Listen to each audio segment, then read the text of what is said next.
미국은 도대체 보증기 없는 전쟁이 되는 거예요. 그렇죠. 미국 입장에서는 전쟁 시작하기 전과 후가 크게 달라지는 것이 없이 국제 여론, 국내 여론만 악화되었고, 자국의 무기 소모, 이란은 미국을 끝까지 물고 늘어질 것이다. 미국은 적당한 선에서 승리 선언하고 빠지려고 할 것이다. 이 두 개의 지난 2월 28일이었던가요? 미국의 트럼프는 이란을 공격하라고 단호하게 지시를 했어요. 에픽 퓨리 작전. 이야, 장엄한 분노. 그 분노가 지금 거의 한 달이 다 되어갑니다. 그런데 이란이 뭐 4,000km가 넘는 미사일을 쏘아가면서 저항을 할 줄 몰랐죠. 이 이란 전쟁 세계가 긴장하고 있습니다. 생각보다 지금 굉장히 길어지고 있죠. 네, 길어져요. 언제 끝날지도 모르겠고 지금 오늘 이 문제 가지고 얘기를 좀 나누려고 전문가가 전문가가 모셨습니다. 오셨죠. 정보 전문가 네. 김현석 예비역 장군님 어서 오세요. 반갑습니다. 네, 안녕하십니까. 반갑습니다. 전 지작서 정보참모부장 네. 하시고 합참 정보융합부장. 그러니까 이게 군사 정보에 대해서는 대가신데 그렇죠. 마지막 저녁 전에는 37 부대장을 하셨죠? 네, 그렇습니다. 와, 무섭습니다. 37은 뭐 하는데 알아요? 뭐 하는 데일까요? 그 잘 모르시는 분들이 이제 37 이러면 이제 777이니까 그게 손톱깎이 만드는 거 맞아. 아니냐고. 지퍼 나오고 손톱깎이 나오고 그렇게 말씀하시는 분도 많은데 이제 정보는 수집 수단에 따라서 인간이 이렇게 직접 들어가서 수집하는 경우도 있고요. 그다음에 이제 위성을 가지고서 위성 영상을 가지고 이렇게 분석하는 부대도 있고 777은 그런 것은 아니고 신호 정보라고 해서 적의 어떤 통신 활동, 사이버 활동 뭐 이런 것들을 망라해서 수집하는 부대다. 이렇게 보시면 되겠습니다. 우리 휴대폰도 다 엄청 나오나? 그렇게 중요하시네요. 우리 거는 관청하지 않습니다. 그렇겠지. 네. 예. 우리 적들만 너희들 이제 죽었어. 다 들여다보고 있는 거. 굉장히 중요한 데만 계셨어요. 네. 정보 쪽, 37 이런 데가. 아무튼 전쟁이 생각보다 지금 길어지고 있어서 다들 모두의 관심이 우리나라에도 어떤 영향을 미칠까 봐도 걱정이지만 이제 이 전쟁이 언제 끝날까? 네. 이게 제일 지금 궁금한데 어떻게 보세요? 전쟁이 언제 끝날까는 아마 어떤 전문가도 언제 끝난다 이렇게 답변하기는 좀 어려울 겁니다. 요즘 나와서 뭐 그 코멘트 하는 분들 네. 그냥 똥볼 차고 그냥 당황해하고 있어 다들. 네. 그리고 이제 주말 동안에 또 상황이 많이 바뀌었잖아요. 네. 그 트럼프 대통령이 이란의 전력 시설을 다 타격하겠다라고 하니까 이란 측에서는 만약에 전력 시설을 우리가 타격받으면은 뭐 중동에 있는 에너지 시설들 다 무력화시켜버리겠다 뭐 이렇게까지 나가고 있기 때문에 전쟁이 언제 끝날 것이다 이렇게 단언해서 말하기는 대단히 조심스럽습니다. 근데 이란이 상당히 지금 저항을 크게 하고 있죠. 발전소들 막 지금 그렇죠. 폭격하고 그러는데. 네. 예전에 그 한나라 그 공주였던 네. 왕소군이 저기 미인. 미인 세계 그 중국 4대 미인 중에 한 명이라는 그 한나라의 유방이 사실은 통일을 하고 나서 충노족하고 싸워서 전투에서 패배합니다. 그래서 이제 형제 간의 관계를 맺고 공주들을 계속 이제 시집을 보내요. 그 중에 한 명이 이제 왕소군인데 왕소군이 했던 말이 지금처럼 봄이 왔는데 봄이 도대체 느껴지지 않는구나. 그래서 이제 출래불사춘이라는 말을 했다고 그래요. 지금 이 상황이 좀 그렇지 않은가 저는 그렇게 좀 보고 있고요. 일단 이렇게 말씀드릴 수는 있겠습니다. 전쟁이 언제 끝날지는 잘 모르겠지만 최소한 트럼프는 3월 말까지는 전쟁을 마무리하고 싶어 한다.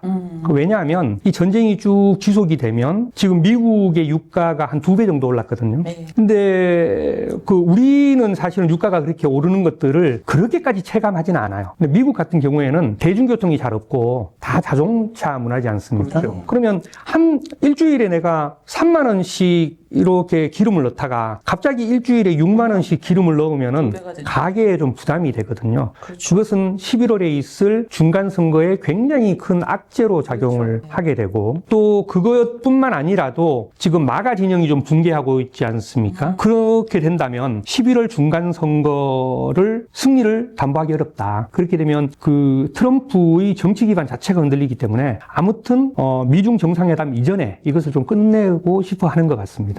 그런 말씀은 2월 28일 이전에 우리가 앉은 자리에서 둘이 얘기했어요. 때리겠냐? 아니 뭘 때려. 그 중간선거가 코앞인데 네. 그랬거든요. 근데 그건 정상적인 사람들 간의 생각이고 네. 그거 보니까 결심은 비정상적인 사람이 네. 하는 것 같더라고. 네, 그렇습니다. 그래서 이제 여기서 언제 끝날 것인지 어떻게 끝날 것인지 이것을 이야기하기 전에 각국의 이해관계를 한 번씩 좀 따져볼 필요가 있어요. 그러면 이란은 어떻게 좋겠느냐. 이란이 종전의 조건으로 세 가지를 제시했지 않습니까? 안전 보장해라. 재발 방지하고 안전 보장해라. 그리고 너희들이 여기 다 부셔놨으니까 그 재건 비용 대라. 그리고 우리 정권 보장하고 핵 개발 계속할 거다. 근데 이 세 가지 중에 어느 하나도 트럼프 입장에서는 받아들일 수 없는 입장인 겁니다. 그래서 이 합일점을 찾기가 대단히 어려운 거죠. 근데 여기서 합일점을 찾지 못하면은 이란의 입장에서는 아니 우리는 다 죽어 나가더라도 결사항전할 거다라고 하는 의지를 처음부터 지금까지 굽히지 않고 있거든요. 그래서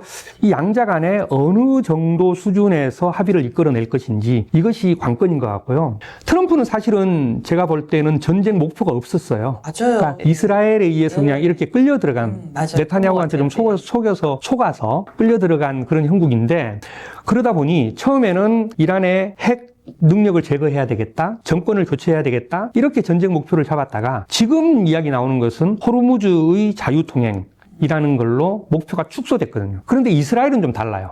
이스라엘은 네타냐후가 전쟁이 그렇게 오래 가지 않을 수 있다라고 말은 했지만 속내는 어떤가 하면 지금 이 상태로 전쟁이 딱 마무리되면 이란은 핵 개발을 계속할 수 있는 명분을 얻게 되죠. 정권은 바뀌지 않죠. 그러면 나중에 5년, 10년이 지난 후에는 이란을 중심으로 한 중동 국가들이 또다시 이스라엘의 도전 세력으로 성장할 수 있거든요. 그러면 이것은 네타냐후가 원했던 전쟁 목표가 아니죠. 그렇죠. 그래서 이 3자의 관계가 굉장히 복잡하게 있기 때문에 3개 국가가 모두 다 전쟁을 빠르게 종식시키기를 원하지만 그 조건은 서로 다릅니다. 그래서 이 조건을 어떻게 만들어 나가느냐에 따라서 전쟁의 종식 시기, 그 다음에 종식하는 방법 이런 것들이 결정될 것이라고 저는 봅니다. 이렇게 요약하면 세 명의 플레이어가 각각 다른 수를 플레이를 하고 있는데 어떻게 공통점이 발견되겠냐고요, 거기에. 그리고 더더군다나 결사항전이라는 표현에서 나오듯이 우리는 갈 때 끝까지 간다. 네. 하는 이게 버티는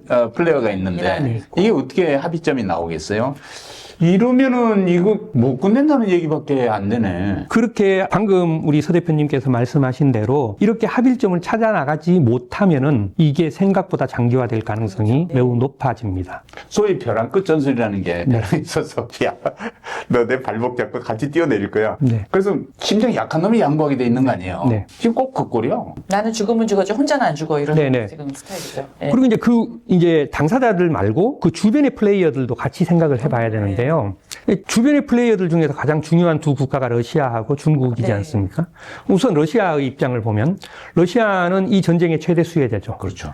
미국의 제재가 일부 좀 완화됐고 이 전쟁이 길어지면 호르무즈를 통해서 나오는 그 석유, 가스 이런 것들의 공급이 줄어들 수밖에 없지 않습니까? 그러면 미국의 입장에서는 러시아 제재를 풀어줄 수밖에 없는 전 세계가 다 우성치는데 그걸 풀어주지 않을 수가 없어요. 인플레 문제도 있고 하니까.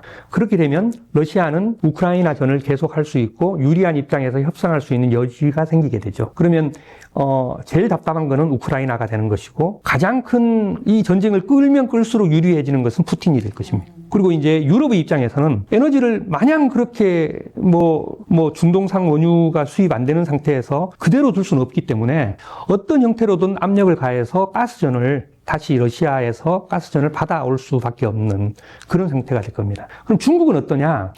중국은 이제 일부 전문가라고 하시는 분들이 중국도 아마도 석유가 계속 못 들어오니까 이게 전쟁을 빨리 끝내고 싶어 할 거야 라고 이야기하는데 그거는 이제 한쪽 측면만 본 거라고 생각을 하고요. 중국은 산유국입니다. 한 반 정도 부족해서 그것을 이제 여기저기서 수입하는 나라인데 지금 원유 공급 라인이 러시아하고 연결이 되어 있지 않습니까? 그러니까 제재에도 불구하고 계속 러시아 원유를 수입해 왔잖아요. 그러니까 어느 정도까지는 버틸 수 있다는 거죠. 그리고 이제 히토류를 수출을 통제해버리면 답답한 것도 미국이 되니까 그런 것들도 같이 고려해 봤을 때 러시아나 중국은 이 전쟁이 길어짐으로 인해서 손익을 따져보면 오히려 이익이 더 크다 이렇게 저는 보고 있습니다. 그런데 트럼프가 원래는 하메네이를 그 제거하는 게 굉장히 큰 목적 아니었어요? 그 신정 정치를 끝내고 자기네한테 유리하게 하기 위해서 하메네이가 죽었잖아요. 제거를 했는데 지금 전쟁은 안 끝나고 지금 그 차남이 지금 또 더 강하게 나오고 있고 지금 이 이 상황에 대해서 지금 트럼프가 되게 당황했을 것 같아요. 지금 가만 생각해 보면은. 그렇죠. 그렇지 않을까요? 그렇죠. 굉장히 아마 원하는 결과가 아니었기 예. 때문에 굉장히 당황스러웠을 거라고 생각이 되고요. 저는 이번에 이 사태를 보면서 야, 작년에 우리가 정권이 바뀌기를 정말 잘했구나. 이게 신의 한 수구나. 정말. 라는 생각이 들었던 이유가 맥메스터라고 다 아시는 트럼프 1기 행정부의 국가안보 보좌관 했던 네. 사람이 있습니다. 그분이 그 회고록에서 이제 일담을 이야기를 해요. 트럼프 대통령이 하루는 참모들한테 야, 김정은이 자꾸 말 안 듣는데 열병식 할 때 거기 무기 다 모여 있고 주요 인물 다 모여 있으니까 가가지고 폭격해가지고 한꺼번에 싹 제거해버리면 어떨까? 이런 말을 했다는 거예요. 그런데 이제 그 당시에, 참모들이 좀 제정신 바뀐 사람들이 그때는 좀 많았잖아요. 그래서 이제 말려가지고 그걸 못했다라는 그 회고록이 있습니다. 지금 같으면 어떨까요? 지금 트럼프 대통령 주변에는 제가 볼 때는 예스맨밖에 없습니다. 아니, 마드로 그냥 떡 따듯이. 그렇지. 어? 예. 하메네이 떡 따고. 예. 그렇게 이제 하고 다음 싶었을 바로 치고 싶겠지. 그리고 그 상황에서 윤석열 대통령이 있었으면 어떻게 해요? 일부러 그 외환 유치하려고 땡큐, 베리 무인기도 감사. 막 무인기도 보내고 했는데 아유 감사합니다 그랬을 거 아닙니까? 그러니까. 그러면 지금 이란에서 벌어지는 일들이 우리 한반도에서도 똑같이 벌어질 수 있었다. 생각만 해도 끔찍하죠. 이야, 이건 말씀드리니까 가슴이 샤네. 그래요? 저는 소름이 쫙 끼쳐요. 아, 진짜 이게. 그러니까 역사를 가정하기는 어렵지만 정말 그런 상황을 한번 생각해 보면 이게 천운이 한반도 우리 한국에 있는 것 같아. 네, 저도 그렇게 생각합니다. 고 있는 것 같은 느낌. 지금 생각하면 그죠?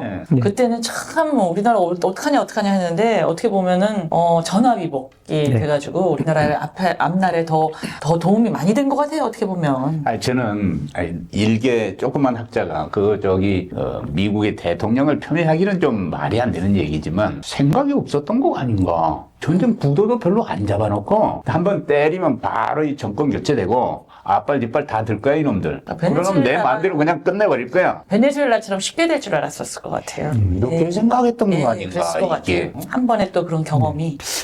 서 대표님께서 제가 이제 여담으로 저희들끼리 이야기할 때 일단은 저질러 놓고 네. 그 다음에 수습을 한다라고 말씀하셨는데 매일 하시는 일이죠. 트럼프 대통령도 좀 그런 게 아닌가 일단 저질러 놓고 그 다음엔 변명거리를 찾는 사실 보통 때 사석에서 하시는 얘기가 말씀이 그게 있어요. 그게 어떻게 보면 굉장히 젊은 사람들한테는 또 도전의식이 없는 사람한테는 중요한 얘기인데 볼은 차놓고 뛰는 겁니다. 맨날 그러시거든요. 일단 뭐를 하고 거기에 맞춰서 목표를 또 향해 가야 된다 하는 얘기인데 그게 참 좋은 얘기인데 트럼프의 지금 이 시나리오는 저는 뭔지도 모르겠고 이게 목적이 뭔지도 모르겠고 그냥 느낌에 마두로가 너무 쉽게 제거됐고 베네수엘라가 너무 자기 마음대로 쉽게 되니까 이거를 또 똑같이 기대하지 않았을까. 그런데 지금 이게 이란의 항상 저항이 만만치 않고 더 거세지고 이제 끝까지 간다는 식으로 나오니까 최근에 털시 게버드 DNA 국장도 의회 증언에서 그 이스라엘이 이제 이란 핵시설 타격한 이후에 그 이후에 어떠한 움직임도 포착된 게 없다. 네. 핵 개발을 위한. 네. 또 미국에 도달하기 위해서 아직도 수년이 걸릴 수밖에 없는 걸로 정보 판단한다 그런 얘기 했잖아요. 그렇습니다. 그 국가 정보 판단이잖아요. 그렇습니다. 근데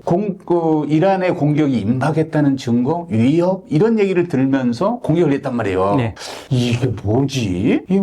그냥 아마 일부 언론에서 나오듯이 네타냐후 총리가 여러 가지 말을 했겠죠. 꼬드김을. 그리고 이제 이스라엘계 자본들이 로비 활동도 굉장히 많이 했을 겁니다. 그리고 이제 트럼프 대통령의 특성 중에 하나가 전쟁에서 우리 돈 벌었잖아. 뭐 이런 식의 논리를 많이 쓰잖아요. 그 아들이 그 방산주를 엄청 많이 샀다면서요. 그러니까 그런 것들도 사실 영향을 좀 미쳤지 않은가. 참, 그 얘기 들으면 속상해, 이게. 그러니까, 이게 우리가 전략을 세우고 공을 차고 뛰는 것도 공을 상대방 골대에 있는 쪽으로 차고 뛰어야지 그러니까. 반대편 우리 골대로 차고 뛰면은 안 돼. 자살골을 차놓고 뛰면 뭐 어떡하냐고. 근데 지금 보면 트럼프 대통령이 2기 트럼프 대통령 등장하고 나서 사실은 다 동맹만 때립니다. 동맹한테 방위 분담금 증가해라, 관세 올리겠다, 수입 제한하겠다, 그리고서 투자해라 이렇게 계속 동맹만 때리잖아요. 반면에 러시아나 중국에 대해서는 그만큼까지는 안 하거든요. 그러니까 지금은 우리가 조금 조심스러운 말씀이기는 하지만 한미동맹이 대단히 중요했던 시기가 있었죠. 냉전 시기에. 그런데 지금은 한미동맹을 정가의 보도처럼 그렇게 쓰는 시대는 아니다. 우리도 우리의 국익을 위해서 그 국제적인 어떤 그 여론 그리고 역학관계 이런 것들을 적극적으로 활용해야 된다라고 저는 생각을 합니다. 지금 현재 이 전쟁이 나고 나서 이제 동맹국들도 나토나 이런 데도 지금 협조를 안 하잖아요. 그러면서 지금 물어보면, 미국보다는 중국이랑 더 친하는 게 좋겠다 하는 나라들이 점점 늘어난대요. 점점. 캐나다 같은 경우는 뭐 월등하게 지금 늘어나고 있고, 그래서 트럼프가 이게 장기화되면은 생각보다 잃는 게 너무 많을 것 같아요. 네. 그래서 지금 이란이 어떻게 나오는지가 지금 저는 오히려 이 전쟁에서 트럼프보다도 훨씬 더 중요한 지금 상황이 된 것 같아요. 그러면 이스라엘의 상황은 지금 어떨까요? 이스라엘은 지금 어떻게 생각하세요? 이스라엘에서는 최근에 나온 이야기는 이제 방공 무기가 부족하니 미국이 좀 더 지원을 해야 된다라고 네타냐후 총리가 직접 이야기했지 않습니까? 거기에 대해서 미국은 이스라엘에 지원할 만큼 방공 무기가 충분하지 않다라고 이야기를 했고요. 그러니까 이란이 전략을 굉장히 잘 세운 거죠.